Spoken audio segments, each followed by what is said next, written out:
Dear students, आज हम class 10th की चैप्टर नंबर 2 पॉलिनोमियल्स की एक्सरसाइज 2.2 फुल एक ही वीडियो में बिल्कुल सारे के सारे सवाल इस एक वीडियो में खत्म करने वाले हैं। तो इस वीडियो से पहले मैंने आपके चैप्टर नंबर 2 की पॉलिनोमियल की इंट्रोडक्शन वीडियो बना करके अपलोड कर दी है चैनल पे। अगर वो वीडियो आपने नहीं देखी है तो लिंक डिस्क्रिप्शन में दे रहा हूं, पहले आप उस वीडियो को जरूर देखिए, क्योंकि उसमें आपका बेसिक बहुत मजबूत होगा, कोई भी डाउट नहीं रहेगा दूसरे चैप्टर को लेकर के आपके दिमाग में। ठीक है, और उसी वीडियो में मैंने अंत में आखिर में आपकी एक्सरसाइज 2.1 कंप्लीट करवा दी थी। तो 2.1 वहां पर कंप्लीट करवा दी, इंट्रोडक्शन भी है उसका। और आज हम करने वाले हैं आपके एक्सरसाइज 2.2। तो एक्सरसाइज शुरू करने से पहले मैं कुछ बातों को ध्यान दिलाना चाहता हूं जो मैंने इंट्रोडक्शन वीडियो में भी सिखाई थी, तो फास्टली रिवाइज करते हैं। तो बात होगी क्वाड्रेटिक पॉलिनोमियल पर। तो उसकी स्टैंडर्ड फॉर्म क्या है? A x square plus b x plus c, ये है स्टैंडर्ड फॉर्म। तो देखो अब यहां पर ध्यान से देखो आप, मान लो इसके, देखो मैंने बताया था कि अगर कोई क्वाड्रेटिक पॉलिनोमियल है तो उसके जीरोज कितने निकलेंगे? दो जीरोज निकलेंगे। मान लिया इसके दो जीरोज है, एक अल्फा है और एक बीटा है। इसका फुल ऑपरेशन तो मैंने इंट्रोडक्शन वीडियो में करवा दिया था। यहाँ पर सिर्फ मैं फास्टली एक बार रिवाइज करवाना चाहता हूं, पूरा नहीं समझाऊंगा। तो जब दो जीरोज दे दिए तो क्या होता था, जो इन दोनों जीरोज का सम है ना, सम ऑफ जीरोज, जो इन दोनों जीरोज का सम था, यानी कि एक जीरोज है अल्फा प्लस एक जीरोज है बीटा, तो इनका दोनों का जीरोज का सम किसके बराबर होता था? माइनस बी बाय ए के बराबर। अब यहां पर बी क्या है? कोफिशिएंट ऑफ एक्स, ये मैं लिख दूंगा कोफिशिएंट ऑफ एक्स, और ए क्या है? कोफिशिएंट ऑफ एक्स स्क्वायर, ये था। और इनका प्रोडक्ट, दोनों जीरोज का जो प्रोडक्ट था, यानी प्रोडक्ट ऑफ जीरोज, ये क्या होता था? अल्फा इंटू बीटा, ये किसके बराबर होता था? सी बाय ए। यहां पर सी क्या है? कांस्टेंट टर्म, कांस्टेंट टर्म, ये वाली टर्म जिसके साथ वेरिएबल नहीं होता। और ए क्या है? Coefficient of x square. समझ में आ गया? अगर आपने ये नहीं पता तो अब पता चल गया। अगर ये नहीं लिखा तो लिख लो, किसकी बात देख रहे हो, लिखो जल्दी। वैसे आप स्क्रीनशॉट ले लो फिर लिख लेना, ये काम आएंगे। ठीक है, आपके फर्स्ट दो ही क्वेश्चन है इस एक्सरसाइज में, और दोनों क्वेश्चन में ये काम आएगा। ठीक है, तो जल्दी से लिख लो या इसका स्क्रीनशॉट ले लो। उसके साथ ही हम आपकी एक्सरसाइज 2.2 शुरू करने वाले। लिख लिया? पक्का लिख लिया? सच बता। ठीक है, तो चलो शुरू करते हैं आपकी एक्सरसाइज 2.2। तो ये है क्वेश्चन नंबर 1 आपकी एक्सरसाइज 2.2 का। क्या है? Find the zeros of the following quadratic polynomials and verify the relationship between the zeros and the coefficients. मतलब हमें ये क्वाड्रेटिक पॉलिनोमियल दी गई है, पहले हमने इनके जीरोज निकालने हैं, फिर हमने रिलेशन बताना, वेरीफाई करना है। ठीक है ना, वेरीफाई करना है रिलेशन, किसमें? जीरोज में और कोफिशिएंट में। कौन सा रिलेशन? वही सम ऑफ जीरोज इक्वल होना चाहिए minus b by a, product of zeros equal होना चाहिए सी बाई ए, बस वही वेरीफाई करना है। ठीक है, तो सबसे पहले इसका सॉल्यूशन पार्ट 1 क्या है? X square minus 2x minus 8। सबसे पहले हम इसकी जीरोज निकालेंगे, और क्वाड्रेटिक इक्वेशन की स्टैंडर्ड फॉर्म क्या होती है मैं यहाँ पे लिख लेता हूँ, a x square plus b x plus c. जब भी हमने इसके जीरोज निकालने हैं, ठीक है, तो स्प्लिटिंग द मिडल टर्म, ठीक है ना, बीच वाली टर्म को हम दो हिस्सों में बांट लेंगे। ठीक है, वे दो हिस्से कैसे होंगे, किस तरीके से होंगे वे? ठीक है ना, यानी कि ये जो बी है इसको हम दो हिस्सों में बांट लेंगे। वे हिस्से कैसे होने चाहिए? वे ऐसे होने चाहिए, देखो, ए की और सी की, मतलब ए क्या है? कोफिशिएंट ऑफ एक्स स्क्वायर, सी क्या? Constant term. ए की और सी की मल्टीप्लाई करें। देखो यहाँ पे एक्स स्क्वायर का कोफिशिएंट 1 है, 1 की और 8 की मल्टीप्लाई करें, ये हमारा रफ वर्क। तो 8 एकम 8, ये कर दी मैंने मल्टीप्लाई। ठीक है, तो अब इस दो को, जो बी है ना, बी को तो ऐसे हिस्सों में बांटना है कि उन दोनों हिस्सों की मल्टीप्लाई करें, उन दोनों पार्ट की मल्टीप्लाई करें, तो वो ए और सी की मल्टीप्लाई के बराबर आए।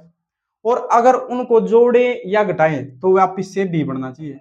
अब जोड़ने पर बी बनेगा या घटाने पर, यानी कि माइनस करने पर बनेगा या प्लस करने पर, वो कैसे पता चलेगा?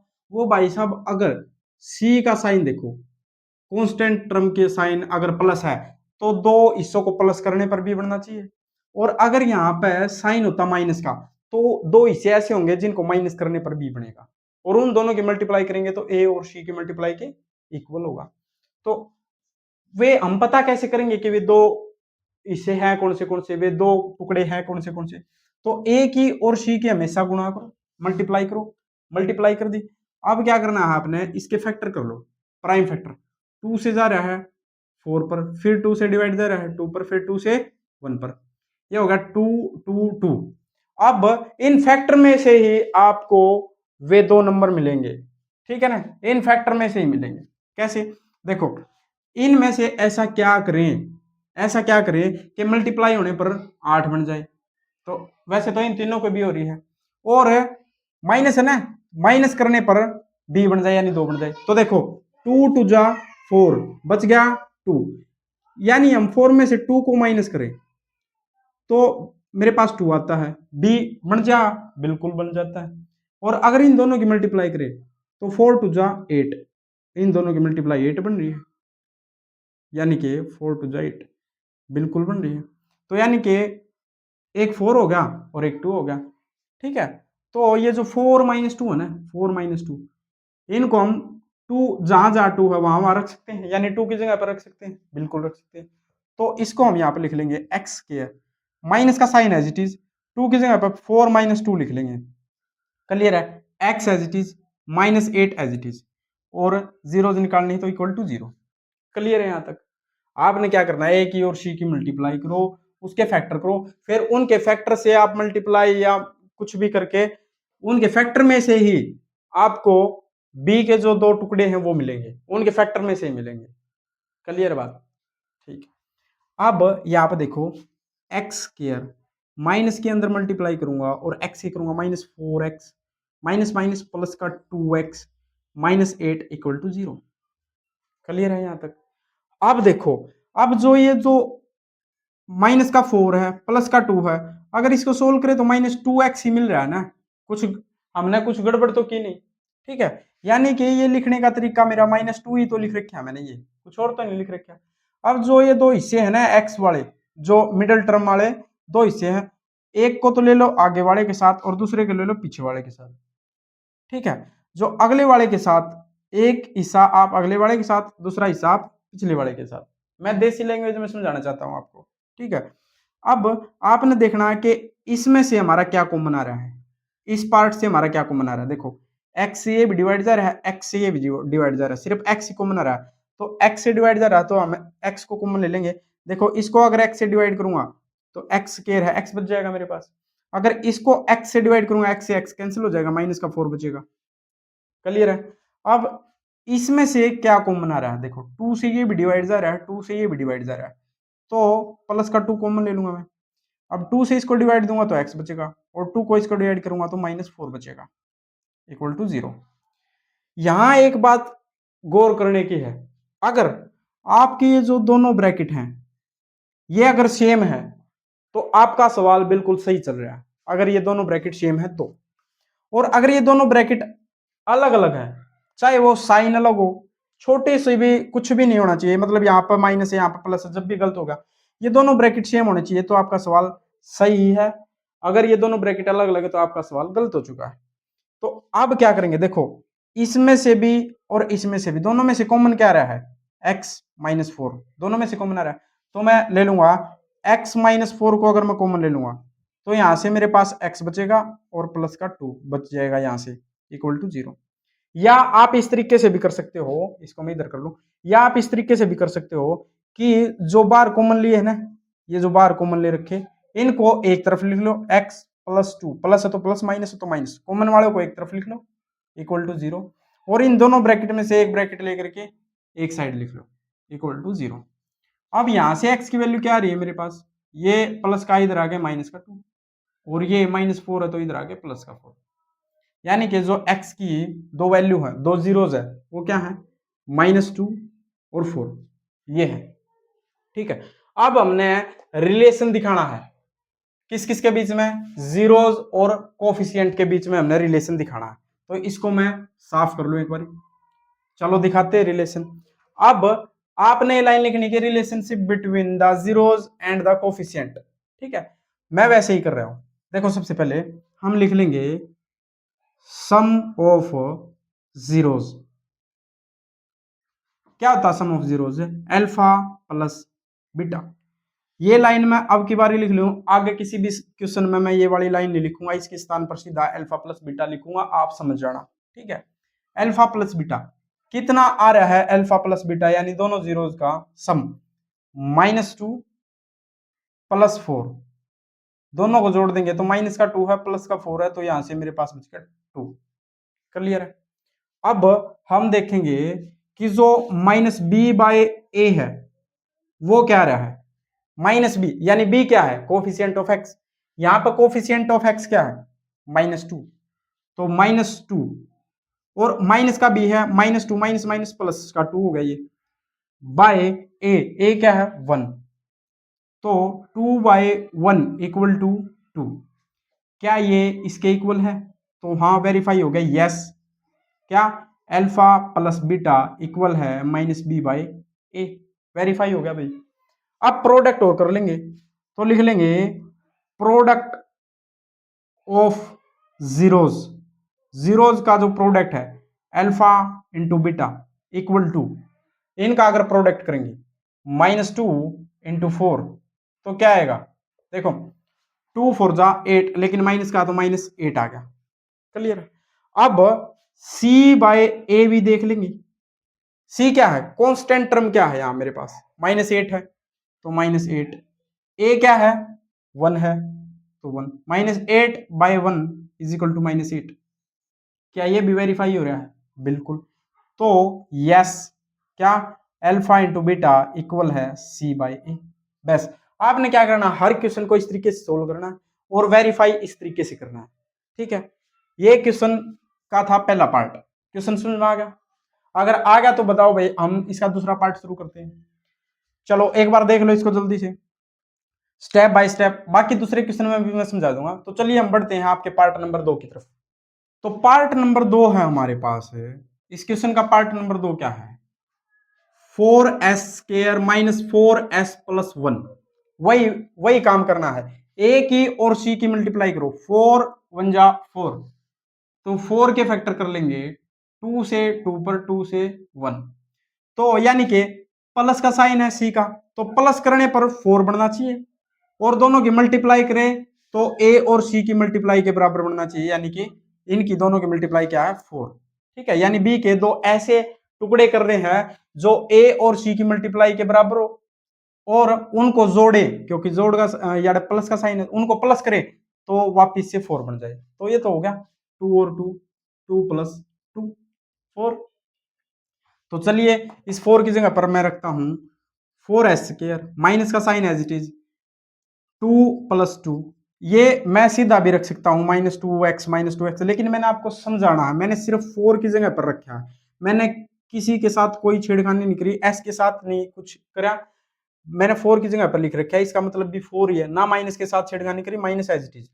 अब यहां से मेरे को क्या मिल रहा है कि 4s², माइनस अंदर जाएगा तो -2s, ये भी -2s + 1। अब मैंने क्या बताया था, b वाले जो दो हिस्से हैं, एक को आगे वाले के साथ ले लो, एक के पीछे वाले के साथ।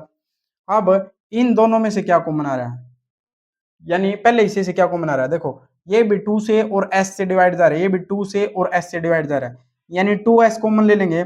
अगर इसको 2s से डिवाइड करेंगे, देखो 4s² को 2s से डिवाइड करेंगे, 2 2 जा 4, s से एक s कट गया, तो यानी बच गया 2s, और इसको भी 2s से करेंगे तो 1 जा पे ये कैंसिल। अब यहाँ पर देखो, यहाँ पर क्या आ रहा है कॉमन, यहाँ पर सर सेम है ये तो चीज, बस ये प्लस का हो जाए, ये माइनस का हो जाए। जब आपको सिर्फ और सिर्फ साइन चेंज करना हो ना, यहाँ पर बहुत सारे बच्चे गलती करते हैं, ठीक है ना, जब सिर्फ और सिर्फ आपको साइन चेंज करना है, कुछ छेड़खानी नहीं करनी, तो आप उसमें से कॉमन ले लो -1, क्योंकि -1 को कॉमन लोगे तो -1 से इसको डिवाइड करेंगे, माइनस से माइनस कट गया, ये प्लस का, -1 को इससे डिवाइड करोगे प्लस माइनस माइनस होगा ये, ठीक है, क्लियर है बात। तो अब देखो ब्रैकेट दोनों सेम है, बिल्कुल, इसका मतलब अपना सवाल ठीक है। तो अब मैंने क्या बताया था, या तो इनमें से ब्रैकेट कॉमन ले लो, या फिर वो सीधा साधा फंडा कर लो कि जो कॉमन ले रखे 2s-1 इसको एक तरफ लिख लो इक्वल टू 0, और इन दोनों ब्रैकेट में से इक्वल 0 तो आप शुरू से लगाते चलिए, क्योंकि हम x की दो ऐसी वैल्यू रख रहे हैं यहाँ पे जो रखने पर इसकी जो वैल्यू वो 0 बनेगी, इसलिए तो इनको जीरोज कहते हैं।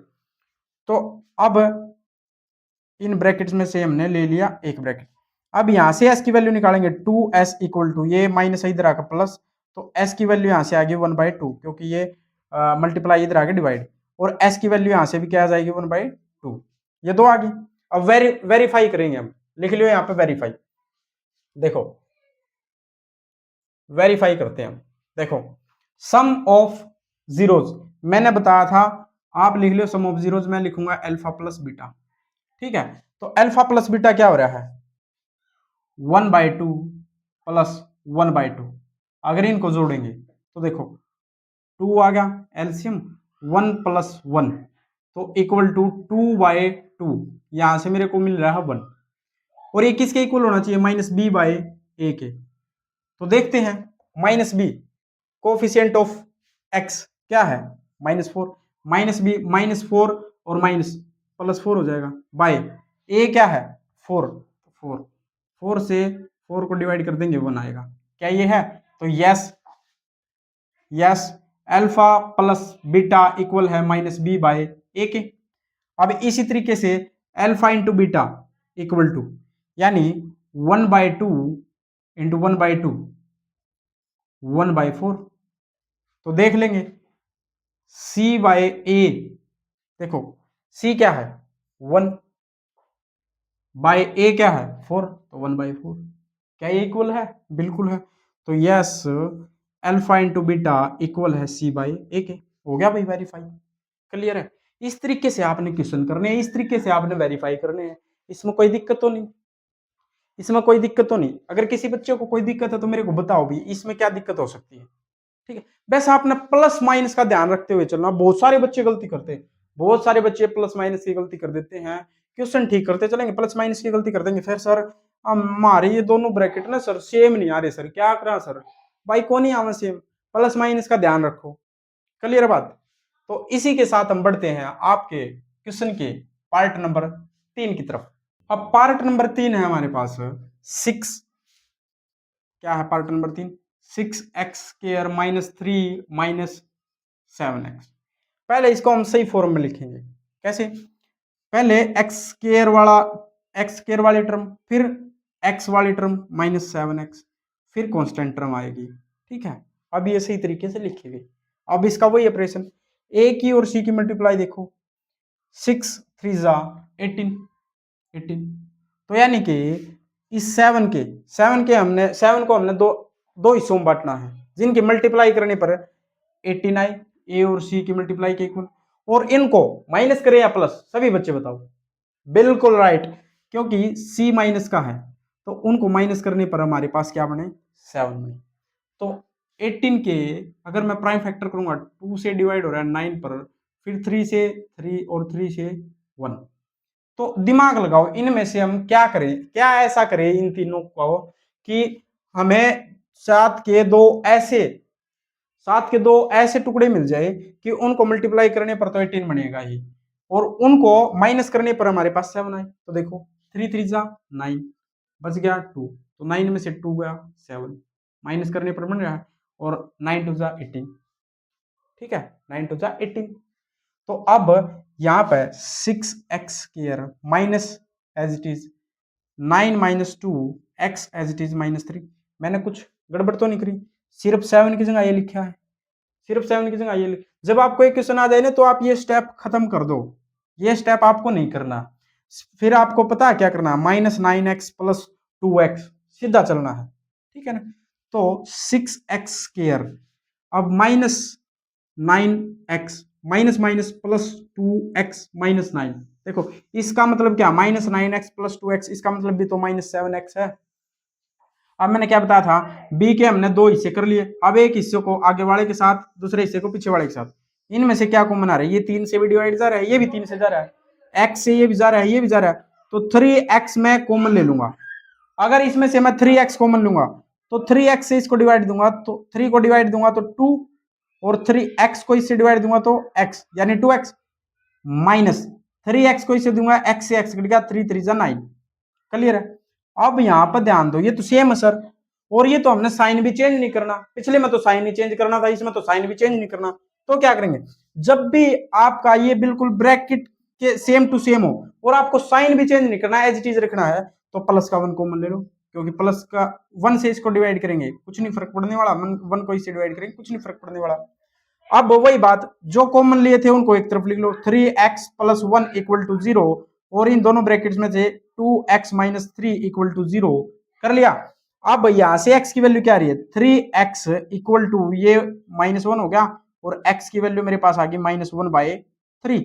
यहां से x की वैल्यू क्या आ रही है, 2x इज इक्वल टू +3 और x इज इक्वल टू 3/2।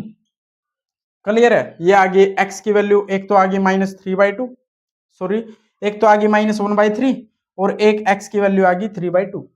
ठीक है, तो अब वेरीफाई करेंगे, alpha plus beta, sum of zeros आपको लिखना है, अल्फा प्लस बीटा यानी -1/3 प्लस 3/2। देखो करेंगे, -2 जब इसको हम सोल्व करेंगे तो 2 1 जा 2 -2, और 3 3 जा 9 बाय 2 3 जा 6।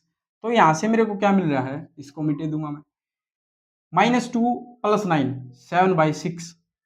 तो देखते हैं क्या -b/ab यही आता है, -b, b क्या है -7, तो माइनस माइनस +7 बाय a क्या 6, तो 7/6।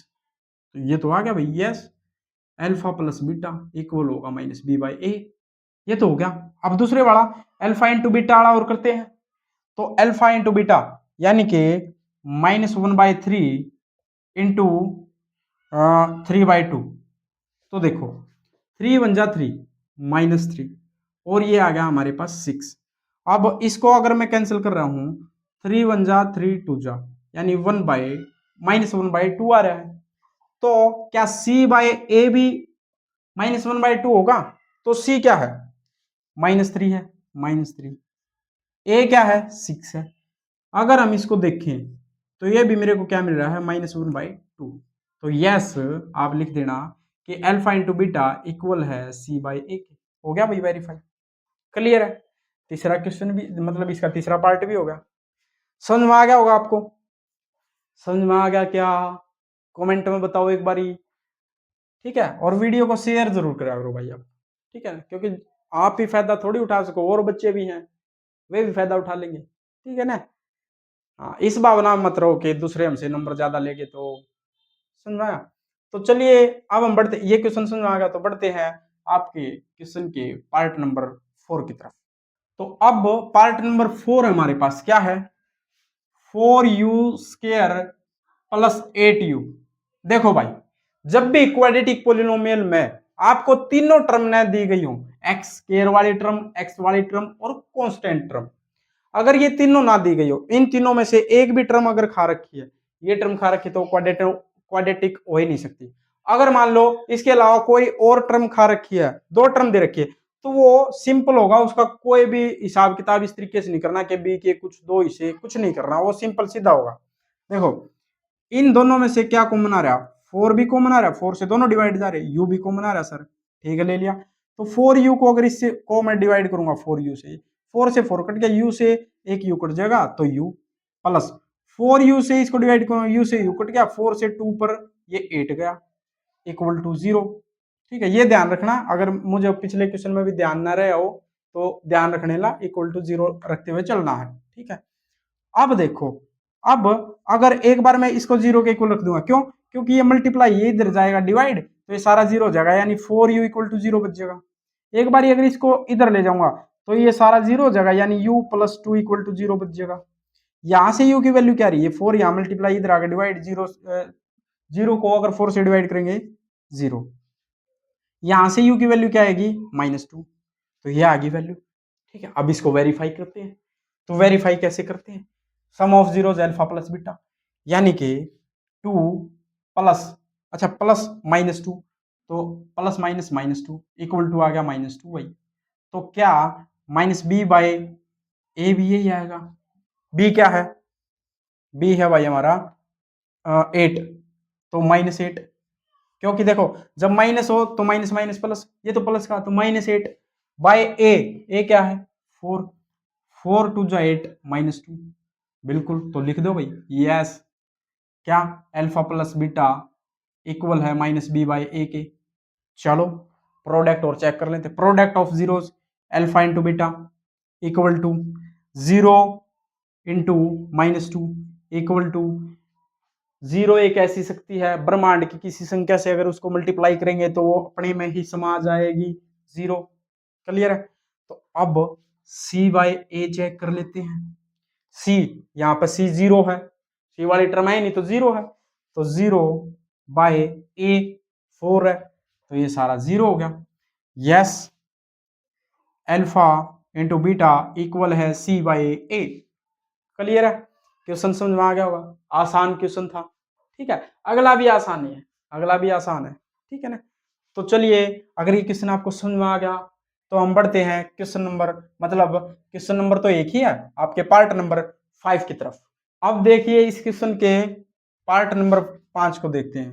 क्या है, टी स्क्वायर माइनस 15, ये क्या कर दिया, बी वाली टर्म खाली, ठीक है, बी एक्स वाली टर्म खाली, भाई साहब इसने खत्म कर दी। तो मैंने क्या बताया था, अगर इन दोनों में से कांस्टेंट टर्म में से और बी वाली टर्म में से अगर एक टर्म खत्म कर दे, खा ले, तो वो क्वेश्चन सिंपल सीधा होगा। तो देखिए इसके जीरोज हमने मान लिया कुछ ऐसी वैल्यू है, ये इक्वल आ गई 0 के। तो अब टी स्क्वायर, ये जो -15 है इधर आके प्लस का 15, ये जो स्क्वायर है दोनों तरफ स्क्वायर रूट कर देंगे, तो यहां से तो ये स्क्वायर कैंसिल हो जाएगा, इक्वल टू यहाँ पे होगा 15 plus minus square root of 15, ठीक है, प्लस माइनस होगा क्योंकि टी की दो वैल्यू आएंगी, एक प्लस में होगी एक माइनस में, तो टी की जो दो वैल्यू आएगी वो क्या आएगी, एक तो √15, एक टी की वैल्यू क्या आएगी -√15। क्लियर है, ये आगे। अब इनको वेरीफाई करते हैं, अल्फा प्लस बीटा, तो देखो 15 प्लस माइनस माइनस तो -√15 इक्वल किसके, 0 के, क्योंकि सेम में से सेम जाएगा तो 0 नहीं हो जाएगा। अब -b बाय ए, b क्या है यहाँ पे, b वाली टर्म है ही नहीं 0, a क्या है 1 है, तो ये 0। Product of zeros alpha into beta, जब हम इनका प्रोडक्ट करेंगे √15 इंटू -√15, तो √15 की मल्टीप्लाई करेंगे तो 15, लेकिन -15, ठीक है। c by a equal to, c क्या है यहाँ पे -15 और a क्या है 1 है, तो ये -15, तो ये लिख लियो yes, alpha plus beta equal है -b बाय ए के, और हाँ यस, अल्फा इंटू बीटा है c बाय ए के। क्लियर है, ये हो गया वेरीफाई। अब इस क्वेश्चन का पार्ट नंबर जो 6 है ना, 3x² -x -4, ये क्वेश्चन आपने अभी के अभी, अभी यहां बैठे हो ना, अभी के अभी ये क्वेश्चन आपने अपनी नोटबुक में अभी के अभी सोल्व करना है, और इसके दोनों जीरोज आपने कमेंट में बताने हैं, ऐसे नहीं, आप इसको निकालो और कमेंट में इसके दोनों जीरोज बताओ, ठीक है ना, तभी मैं मानूंगा कि आपने ये निकालने आगे। तो ये पार्ट मैं आपके लिए छोड़ रहा हूं, आशा करता हूं कि बहुत फास्टली निकाल के बता दोगे, ठीक है। तो चलिए अब हम इस एक्सरसाइज के लास्ट क्वेश्चन, क्वेश्चन नंबर 2 की तरफ बढ़ते हैं। चलिए करते हैं क्वेश्चन नंबर 2 को। ये है हमारी एक्सरसाइज 2.2 का क्वेश्चन नंबर 2। इसमें क्या है, find the quadratic polynomial each with the given numbers as the sum and product of its zeros. हमें क्या दिया गया है कि कोई क्वाड्रेटिक पोलिनोमियल थी, उनके जीरोज करे, फिर उनके जीरोज का सम करा और प्रोडक्ट करा, वो हमें दे दिया। ये हमें जीरोज नहीं दे रखी, ये हमें दे रखा है sum of zeros and product of zeros, और हमने क्या बनानी है, क्वाड्रेटिक पोलिनोमियल, मतलब पहले क्वेश्चन का उल्टा, पहले में हमने क्या करना था, क्वाड्रेटिक पोलिनोमियल से हमने जीरोज निकालनी थी। अब की बारी इसने जीरोज का प्रोडक्ट और सम दे रखा है, हमें क्वाड्रेटिक पोलिनोमियल बनानी है। तो चलिए हम करते हैं इसका सॉल्यूशन। सॉल्यूशन पार्ट 1 का देखो, इसने सम ऑफ जीरोज दे रखा है 1/4, प्रोडक्ट ऑफ जीरोज दे रखा है -1। ठीक है, तो अब मुझे पता है, क्या पता है कि सम ऑफ जीरोज क्या होता है, सम ऑफ जीरोज होता है अल्फा प्लस बीटा, किसके इक्वल होता है, -b/a के। तो ये क्या दे रखा है, अल्फा प्लस बीटा, यानी सम ऑफ जीरोज, यानी एक जीरो अल्फा है, एक जीरो बीटा है, तो इन दोनों का जोड़ करके क्या दे रखा है, 1/4। चलो ठीक है, ये किसके इक्वल होता है, -b/a के, लिखेंगे वो हम बाद में।